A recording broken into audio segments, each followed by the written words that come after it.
Oh God. Passion of the monkeys.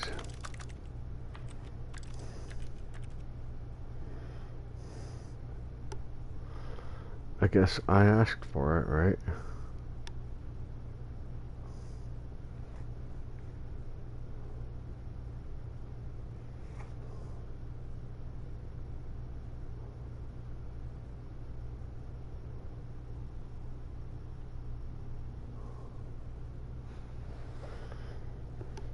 Let's get in the right headspace, guys.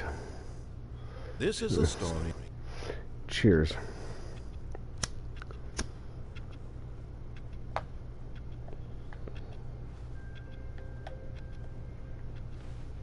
All of his co-workers were gone. Yeah, blah, What blah, could it blah, be? blah, blah.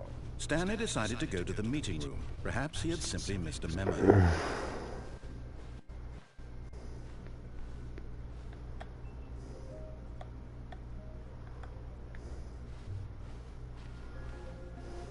When Stanley came to a set of 2 open doors, he entered the door on his left.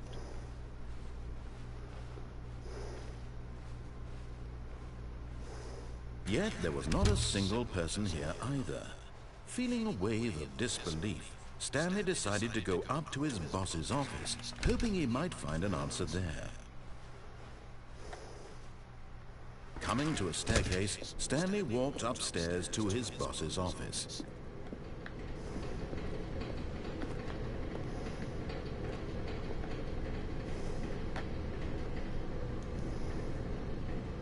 But Stanley Not just exactly. couldn't do it. He considered the possibility of facing his boss, admitting he had left his post during work hours. He might be fired for that. And in such a competitive economy, why had he taken that risk? All because he believed everyone had vanished. His boss would think he was crazy. And then something occurred to Stanley. Maybe, he thought to himself, maybe I am crazy. Maybe I am crazy. Co-workers blinking mysteriously out of existence in a single moment for no reason at all. None of it made any logical sense. And as Stanley pondered this, he began to make other strange observations. For example, why couldn't he see his feet when he looked down? Why did doors close automatically behind him wherever he went? And for Good that questions. matter, these rooms were starting to look pretty familiar. Were they simply repeating? No, Stanley said to himself, this is all too strange. This can't be It real. can't be. And at last, he came to the conclusion that had been on the tip of his tongue. He just hadn't found the words for it. I'm dreaming! He yelled. This is all a dream. Oh, what a relief Stanley felt to have finally FB at found an 11, answer, 12. an explanation. Same thing. His co-workers weren't actually gone. He wasn't going to lose his job. He wasn't crazy after all. And he thought to himself, I suppose I'll wake up soon. I'll have to go back to my boring real-life job pushing buttons. I may as well enjoy this while I'm still lucid. May as So, well. he imagined himself flying and began to gently float above the ground.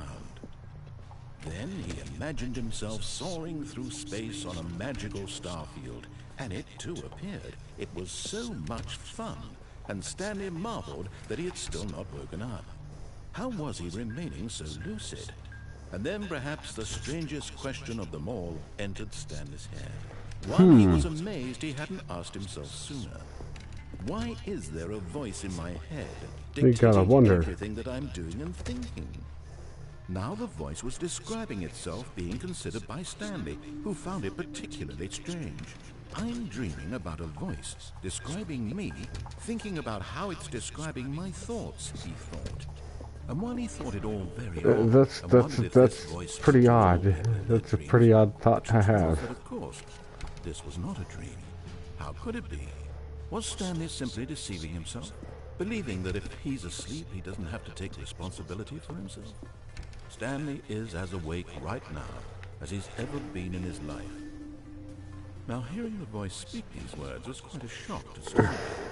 After all, he knew for certain, beyond a doubt, that this was in fact a dream. Did the voice not see him float and make the magical stars just a moment ago? How else would the voice explain all that? This voice was a part of himself too. Surely, if he could just... He would prove it. He would prove that he was in control, that this was a dream. So he closed his eyes gently, and he invited himself to wake up. He felt the cool weight of the blanket on his skin, the press of the mattress on his back, the fresh air of a world outside this one. Let me wake up, he thought to himself. I'm through with this dream. I wish it to be over. Let me go back to my job. Let me continue pushing the buttons. Please, it's all I want. I want my apartment, and my wife, and my job. All I want is my life exactly the way it's always been. He had an apartment and a job? I am normal. Oh. Everything will be fine. And a wife? I am okay.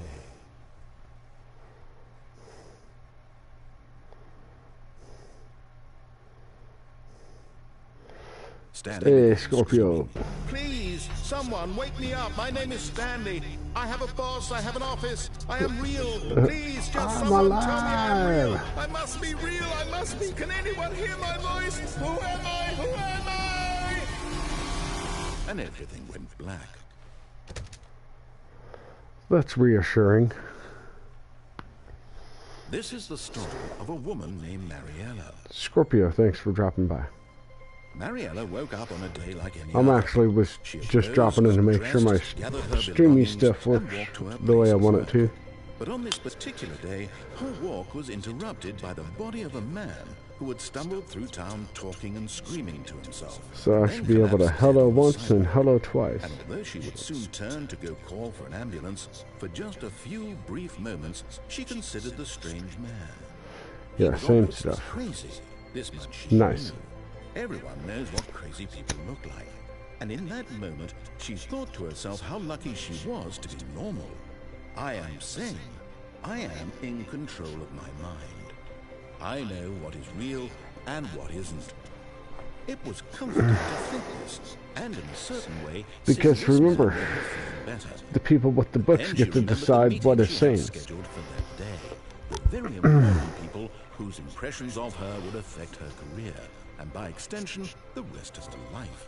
She had no time for this, so it was only a moment that she stood there, staring down at the body. And then she turned and ran. I mean, like, sure, there's plenty of stuff to be given for books, but then there's also things called, like, law and social interaction, and just how you deal with people.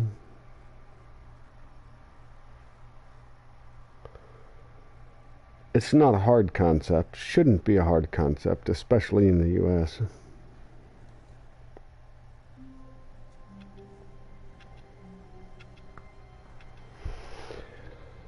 Okay, Stanley. All of his co-workers was gone. What could it mean? Stanley decided to go to the meeting room. Perhaps he had simply missed a memo.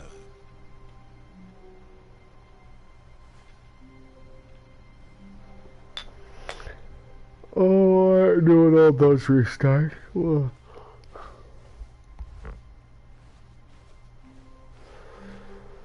When Stanley came to a set of two open doors, this was not the correct way to the meeting room. And I Stanley got knew something. perfectly well. Let's do Perhaps something he wanted different. to stop by the employee lounge first, just to admire it. Ah, yes, truly a room worth admiring. But eager to get back to business, Stanley took the first open door on his left. Stanley was so bad at following directions, it's incredible he wasn't 5 years ago.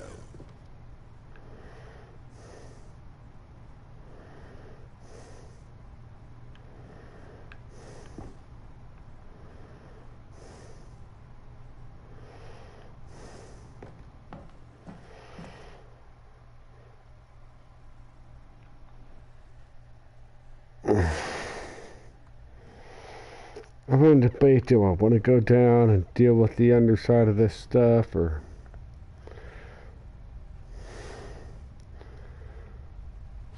Stanley had now gotten himself so far off the beaten path that it seemed the office had begun to drop so far off the beaten path that it seemed the office had begun to drop so far off the beaten path that it seemed the office had begun from so far off the beaten path, that it seemed the office had begun from so far off the beaten path, that it seemed the office had begun from so far off the beaten path, that it seemed the office had begun from so far off the beaten path, that it seemed the office had begun from so far off the beaten path, that it seemed the office had begun from so far off the beaten path, that it seemed... Really? You didn't think I was actually just a recording, did you? What a silly and trite explanation that would be. All the back and forth between you and me, all the absurd adventures we've been through, and it all turns out I'm just a tape recording? It was all just in Stanley's head. I bet that's the kind of twist you think is revelatory. I bet each and every time you watch a movie where it turns out all to be in the main character's imagination, you must absolutely bolt off the couch in pure shock at the phenomenal and intricate storytelling. It must be so simple to be you. Life being an unending waterfall of surprises and delights. How much more exciting you must find the world than the rest of us do. Now I've become sad. Look what you've done to me. This is all your fault. Really? See, that was my fault, apparently.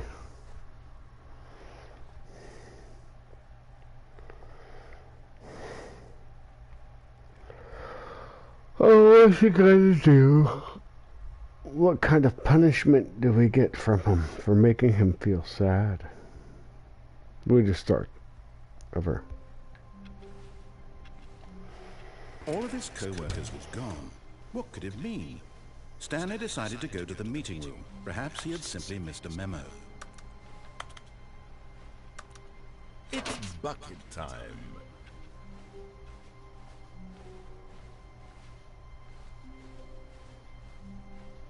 Stanley clutched the bucket tightly to his... This was not the correct way to the meeting room. This is my Stanley bucket. had felt the bucket calling to him, telling him that the employee lounge was simply the place to be.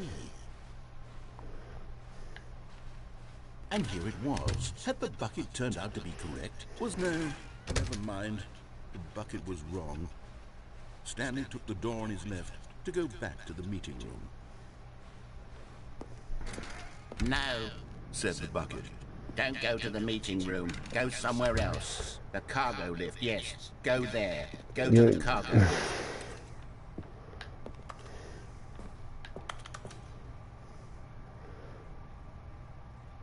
This is my bucket. This is my gun.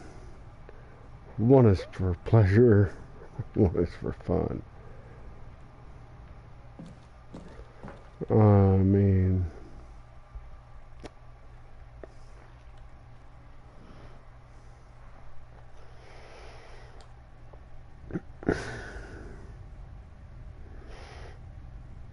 this is my bucket. Because this is my self-assurance bucket, right? He helps me know that everything's going to be okay.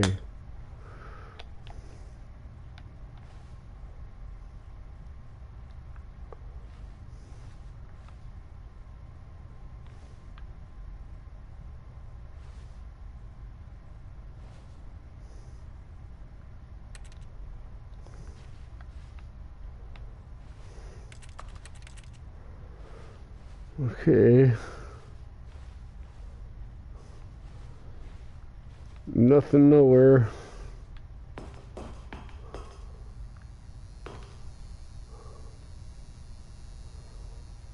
All tapes galore.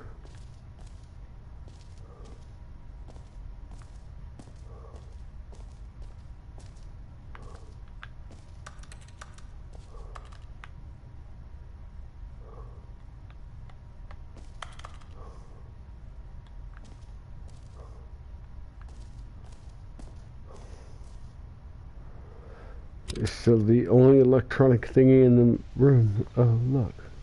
Okay, this is tape number 295. Tape number... There is no I cake. don't even know. I've lost track. Nothing feels real anymore. The longer I study this bucket, the less sense anything makes. The sheer euphoria I feel every time I pick it up. How many times I've done it, it's always the same feeling. And the emptiness in my chest when I set it down. It doesn't make sense. There's no explanation for it. I still haven't figured out why I see the world so differently when this bucket is in my arms. Because of all the things the bucket's seen. Everything feels so. What do I do with this treasure? I can monetize it. Yes.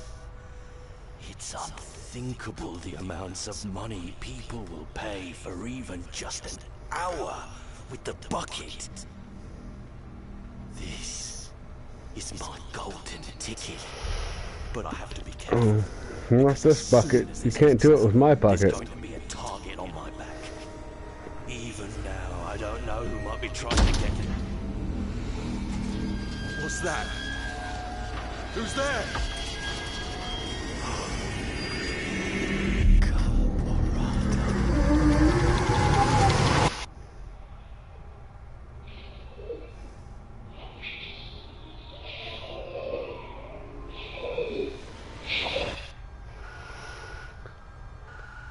So what are we supposed to make of any of that on the end?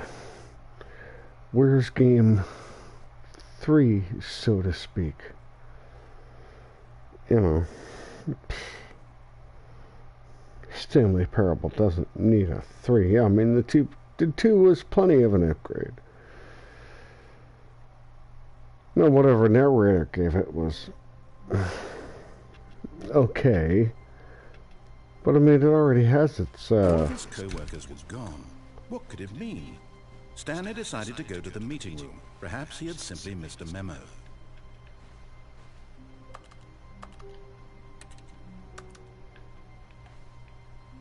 It's bucket time.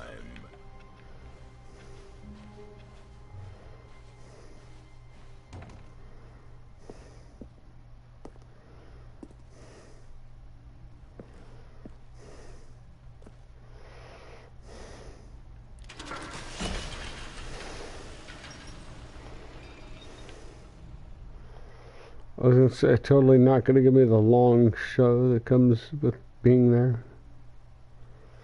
Well, I can't call it long. It's what, 4 or 5 pages.